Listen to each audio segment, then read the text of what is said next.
Hey guys, so I just got back from the theater from finally seeing Blade Runner 2049.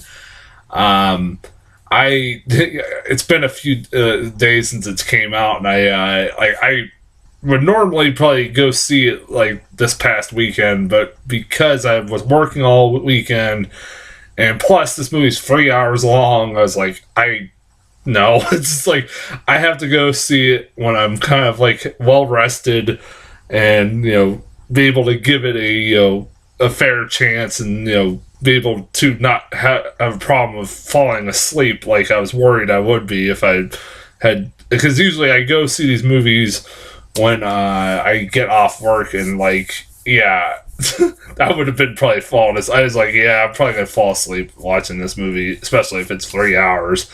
um this movie, I said in a few times in my recent reviews when talking about trailers for this movie, I know I'm in the minority, and I know, this is going to get me a lot of shit for saying this, but I was never a big fan of the first Blade Runner. I've only, and to be fair, I'll be fair, I've only seen it once. I watched the whole thing once, the whole way through. It was like probably about 6 years ago I finally saw it, and it was like in a class where we were reading the book that it was based off of, Do Androids Dream of Electric Sheep, and then we watched the movie, and I remember just not being that, like, I was like, that's it? This is the movie that everybody tells me is like one of the greatest sci-fi movies of all time. I'm like, really? And like I said, I've always felt bad every time I say that, because I'm like, maybe I need to give this movie a fair shake, because I didn't get around to seeing it before I went and saw this movie, but because I just haven't had the time. But yeah, I was like, maybe I need to give the first one another go, and maybe maybe I was just not in the right mood. So like I said, I was not overly hyped about this movie, but I was like, whatever. It should be fine. Like I said, like I was like, oh great, it's gonna be about 3 hours. It was the only thing I was not looking forward to, but it looked fine. Like, it looked visually pleasing, like the first one did. But you know what? I won't. I can't say for sure whether or not I like this movie. Thought this movie is better than the first, because I have to go back and watch the first one again, because like I said, I didn't like the first one that much, but I actually really fucking liked this movie. I really did. I really enjoyed this movie. This is probably easily one of the best sequels ever made. Easily. Definitely should get some Oscar nominations come Oscar time. Honestly, this has been a pretty strong year in movies. Even though like the box office has been terrible, it's been a very strong year in films, and this is another great goddamn film that should easily be a top contender for Best Picture. Although there's a lot of them, like it might be the one that kind of, I don't know, we'll see. That gets like overlooked. Hopefully not. There's some certain departments I would think it wouldn't get overlooked, but we'll see. The acting in this movie is really good. Ryan Gosling is easily the best character in this fucking thing. He's really goddamn good. I love his whole story arc, like that is throughout this film. Like, I didn't know, like I said, going in, I didn't know much about the plot, because the trailers didn't really say much about the plot, which was kind of good, because the less you know, the more the better it is, really, with this movie. I didn't notice until pretty much right at the beginning that he's a replicant who's also a Blade Runner, who's hunting down former replicants, like former models of replicants that are still out there. And he's like kind of being called a Skinner, like I guess that's like the derogatory name for a replicant that's a Blade Runner. And like he's kind of being harassed, and he just kind of wants to be loved, to the point he has like this hologram of a woman, which I'll talk about here in a second a little bit more. And he kind of has like this relationship with this hologram, and he kind of is by himself, and like he has a very good story arc. I don't want to talk about too much about his story arc because then I'll get into spoilers. And I don't really want to spoil this movie too much. But I really loved him in this fucking movie. He was honestly, he probably get an Oscar nomination. He was really good in this thing. His performance was the one that carried this whole fucking movie. Okay, now I want to talk about the hologram because this is something that drove me nuts. This is driving me nuts ever since I got out of the theater. Am I the only person watching this fucking thing that thought the whole time while watching this movie that hologram girl was Felicity Jones? Please somebody tell me in the comments I was not the only one. I went the whole movie, thinking that was Felicity Jones. And I didn't really see, other than like seeing it Robin Wright and all, just the main actors that were in this, who was all casted in this. And I'm like, it has to be Felicity Jones. She talks like her, looks like her, has the same hair as her. I was like, okay, that's Felicity Jones. And then I fucking went out of the theater, and it's like, it's a completely different actress. And I'm like, what the hell? It's like, that has to be like Felicity Jones's either doppelganger or long lost twin. It has to be. I swear to God, it has to be. Like, she has to be related to her somehow, or like I said, a doppelganger. God damn, I'm still convinced that's Felicity Jones. I'm still convinced that there's a lie or conspiracy going on with this. She is really good in this movie. I liked her. Like, she follows Ryan Gosling throughout the thing, and she's like his hologram wife. And it kind of, like, it has the same, like, that subplot of her and Ryan Gosling is like the same subplot pretty much the same plot as the movie Her, but does it a lot fucking better because it doesn't treat you like you're fucking stupid. I hated Her. If you don't remember, if I reviewed that a few years ago, I hated that movie. God, that movie sucked. But yeah, she was really good in this movie. There's also that trippy ass scene where she brings in a replicant prostitute to have sex with him. And, like, she merges her hologram body with the replicant's body, and it's fucking trippy as hell. It's as trippy as it sounds. Trust me, like, I could imagine being on shrooms and watching this, and, like, be like, holy fucking shit, man. Harrison Ford's in this. Like, obviously, Harrison Ford, everybody knows Harrison Ford. It's, like, on the main build. And he's, like, in the last half of this movie. He's only in this movie for, like, less than probably about 20, 30, maybe about 20, less than 30 minutes. Hell, it's gotta be about 20. He's in this movie very little. And there's a point to him being in this, I will say that. There's not like, just they had to throw a random cameo. Like, that was given to, like, Edward James Olmos. He pops up as a retirement home. And it's like, oh, okay. I was like, hi, Edward James Olmos. You look really old. But yeah, he, like, Harrison Ford's great. He pretty much bookends the movie. He kind of leaves it open for, like, a sequel, which I highly doubt's going to happen now because this failed so bad. Although the first one failed at the box office. And then they decided to make a sequel 30 years later anyway, so apparently we're going to have to wait till, like, what's 32 years from now? 2049! That'd be kind of hilarious! I didn't think about that. So it's like, I said that'd be hilarious. It's like, yeah. I don't know. This movie, I think this movie came out the first one came out 32 years ago.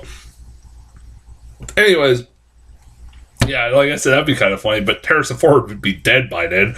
I'm pretty certain on that.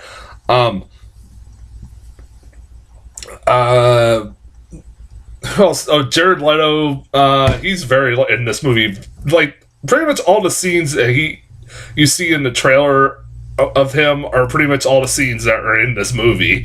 He's very little in this movie, and it's kind of funny. Like, every time I was watching this, I was trying to imagine David Bowie in this role.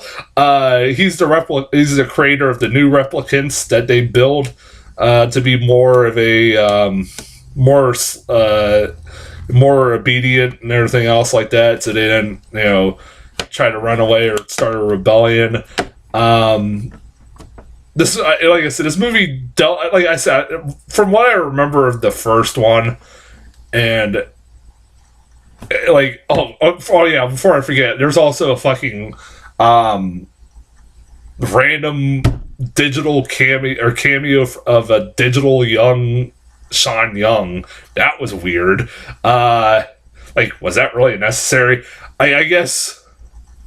Oh, there's a reason why she's not in this thing, so I mean, it makes sense why she's not in it. They pretty much found a way to write her off, but yeah, it's like, that was weird. Like, that was really fucking weird. Like, I'd heard about it, and I was like, where's that gonna pop up? And it happened, and I'm like, I don't know how I felt about that.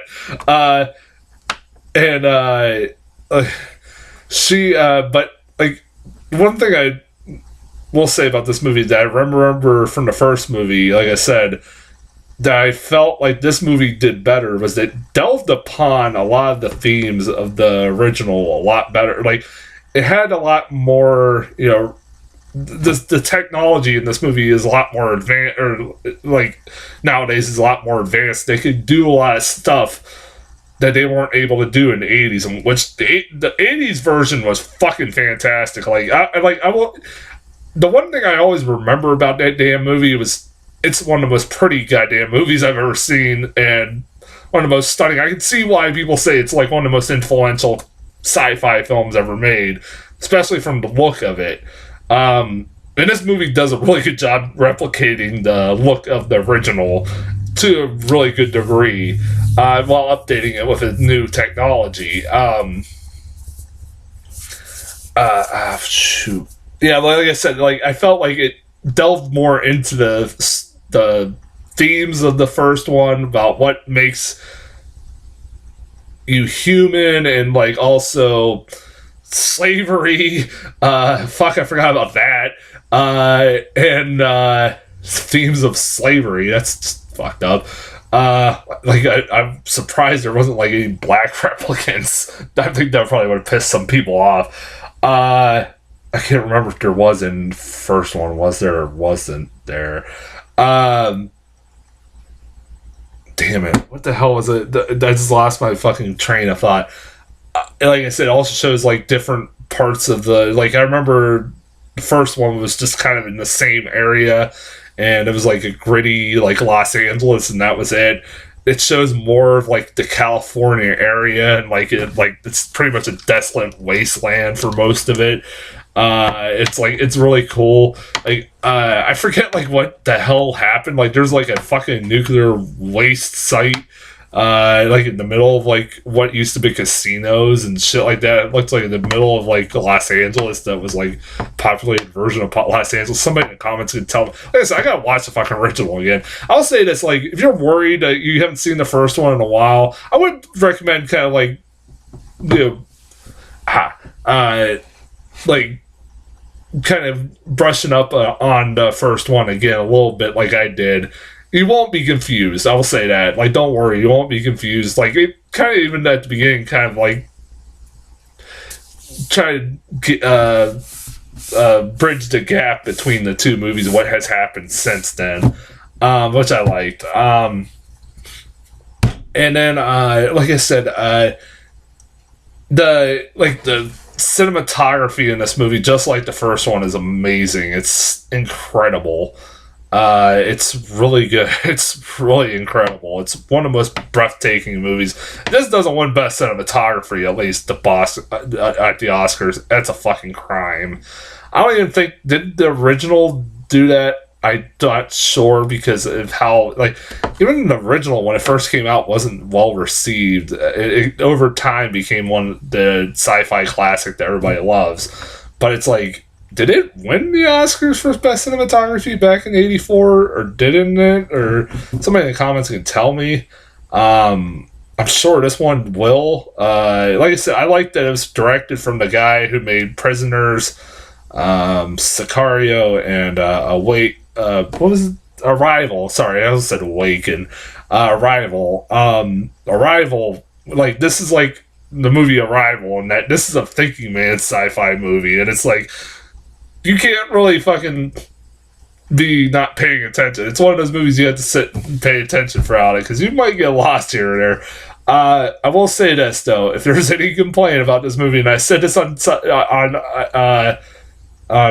Facebook after I got out of the theater, I said, just got out of Blade Runner 2049, and I have nothing but good things to say about it. But Jesus H Christ, does it feel like I've been in the movie theater for days?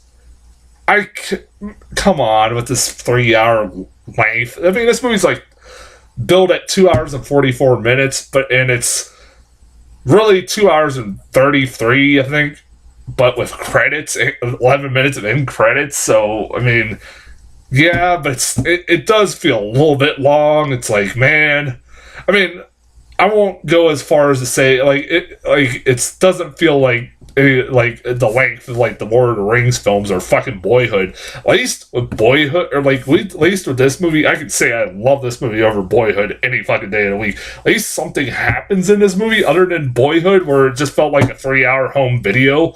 But like I said, this is a really, like I said, the length didn't kill it for me.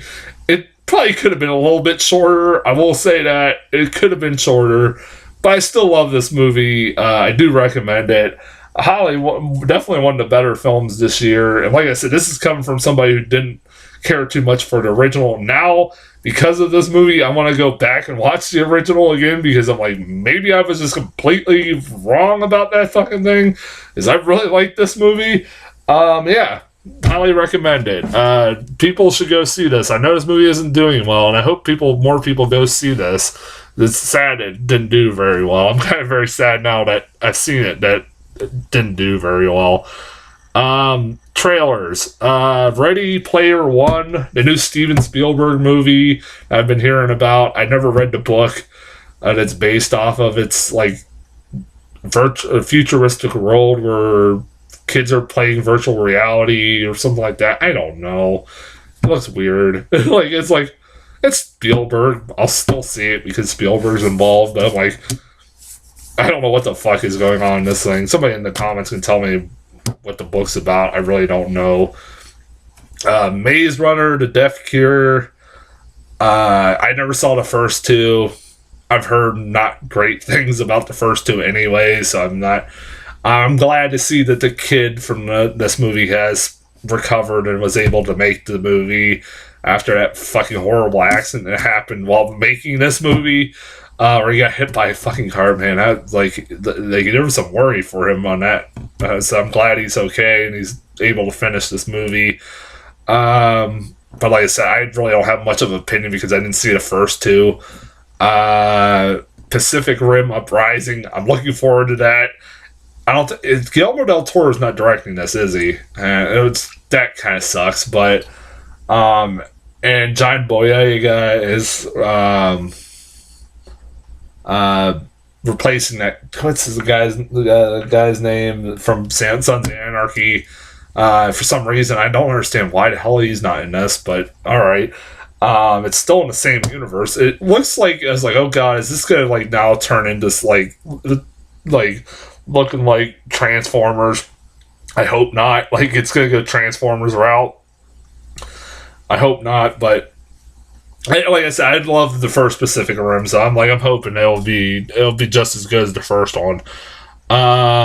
Even though Guillermo del Toro is not, I don't think, directing it.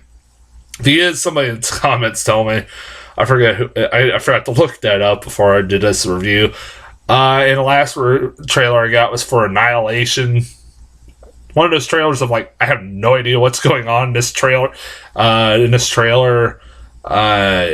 It's from the director of Ex Machina, so I'm like, all right, you got my interest right there. It's Natalie Portman who goes to investigate like a natural disaster site or something like that. That's from what the synopsis says on Wikipedia. So Wikipedia, we know, is very accurate.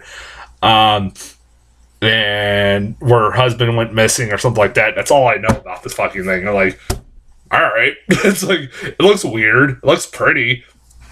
And from the director, like I said, Ex Machina, here's hoping it's good. It's like Ex Machina was. So, yeah, that's as far as trailers go in Blade Runner 2049. I'm just about finishing up on Siren. I will be reviewing that in a day or so. So I'll have a review for that. And then later this week, there's got a lot of reviews. So until then, I'll talk to you guys later.